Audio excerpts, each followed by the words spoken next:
Hey, I'm Matthew James Thomas, and you are watching the Broadway.com show.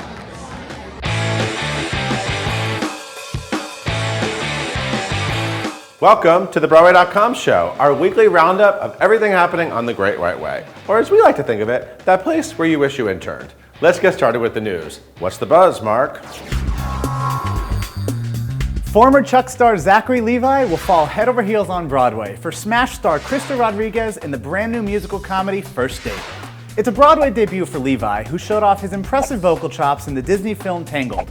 And it's a welcome return for Rodriguez, who last vamped it up on stage in The Addams Family. With these two on board, we'll be first in line for this Broadway First Date. You're paying, right? For the first time in nearly a decade, Tango Forever is dancing its way back to Broadway, featuring 14 tango stars, authentic Argentine music, passionate dance moves, and the sexiest sequin gowns since Kinky Boots. Put on your dancing shoes and experience the sultry sensuality of the tango this summer at the Walter Kerr Theater. Olé! Award season is in full swing, and Nathan Lane emerged as the big winner at the 2013 Drama League Luncheon, taking home the Distinguished Performance Award for the Nance over a field of 60 nominees. In a split decision, Kinky Boots won the Drama League's Best Musical Prize, and Matilda won the Drama Desk Award. Both groups honored Vanya and Sonia and Masha and Spike, Who's Afraid of Virginia Woolf, and Pippin. For all the buzz leading up to the Tonys on June 9th, stay locked in to Broadway.com. The new musical comedy A Gentleman's Guide to Love and Murder will transfer to Broadway this fall after successful runs at the Old Globe and Hartford Stage. Ken Barnett stars as a black sheep of a wealthy family who learns he's ninth in line to inherit the family fortune. So what does he do? Plot to kill the other 8 ahead of him.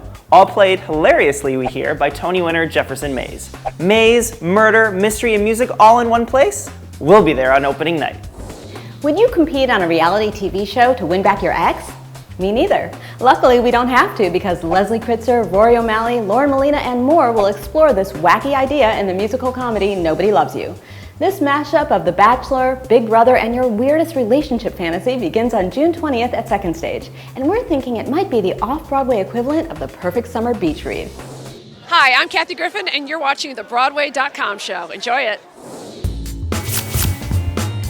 This week, Glee Emmy winner Jane Lynch joined the cast of Annie and celebrated her Broadway debut with a big opening night party.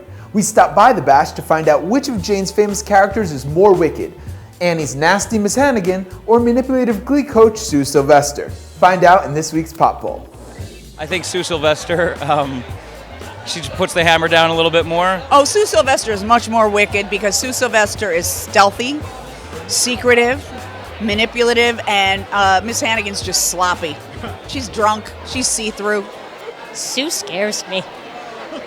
It's that jumpsuit.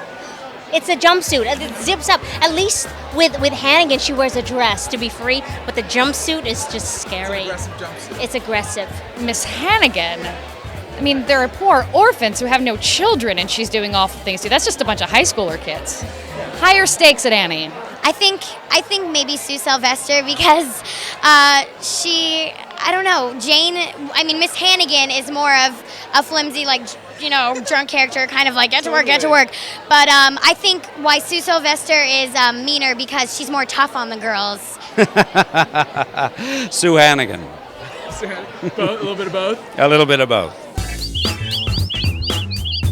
Our tweet of the week comes from the gorgeously dressed Casey Levy, who plays Wild Child Sarah in Off-Broadway's gritty, sexy musical Murder Ballad.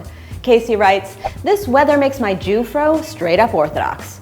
Oi gewalt, Casey, do we hear you? With this fakakta rain, humidity, and heat, it would be a miracle of miracles not to look like a mieskite. Fat. You can find Casey at Casey Levy.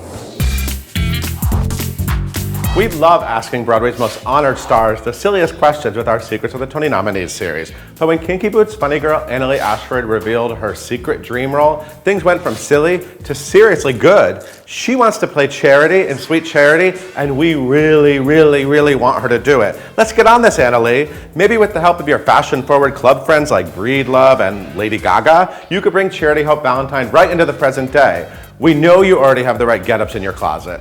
Thumbs up. There's definitely not something better than this inspired casting idea. Thumbs down to the owners of the Village Voice for the layoff of Pulitzer Prize finalist Michael Feingold, one of America's best theater critics. Feingold's deep knowledge and sharp insights made his reviews a must-read, and his layoff, along with gossip columnist Michael Musto, is a huge loss for stage fans. We're rooting for Feingold's fast return to a Broadway aisle seat. Put on your gloves, it's Broadway Smackdown time. Last week, we asked you who looked fiercer in the effed up family flick August Osage County, Meryl Streep as messy mama or Julia Roberts as depressed daughter. And the winner is Meryl, who triumphed with 62% of your votes. Now it's time for this week's Smackdown, and it's about the hottest race of the 2013 Tony Awards. Which show do you think will wind up winning the title of Best Musical on Tony Night? Kinky Boots or Matilda? So far, Kinky Boots has triumphed at the Broadway.com Audience Choice Awards, the Outer Critics Circle Awards, and the Drama League Awards. But Matilda earned the Outstanding Musical Prize at the Drama Desk Awards, where Kinky Boots wasn't even nominated. Will Tony voters vote fabulous or family friendly? Tweet your vote to Broadway.com with the hashtag B'way Smackdown, and tune in next time to find out the winner. Hi there, this is Adam Pascal, currently in Chicago, and you are watching the Broadway.com show. This is American Idol finalists Cree Harrison and Angie Miller checking out their very first Broadway show, Chicago. The two powerhouse performers look right at home in our hood in this exclusive hot shot by our very own photographer, Bruce Glickus. Ladies, we know you're going to be busy making albums and touring and all that jazz, but make sure you va-va-voom your way back to the Great White Way when you're ready for the big time.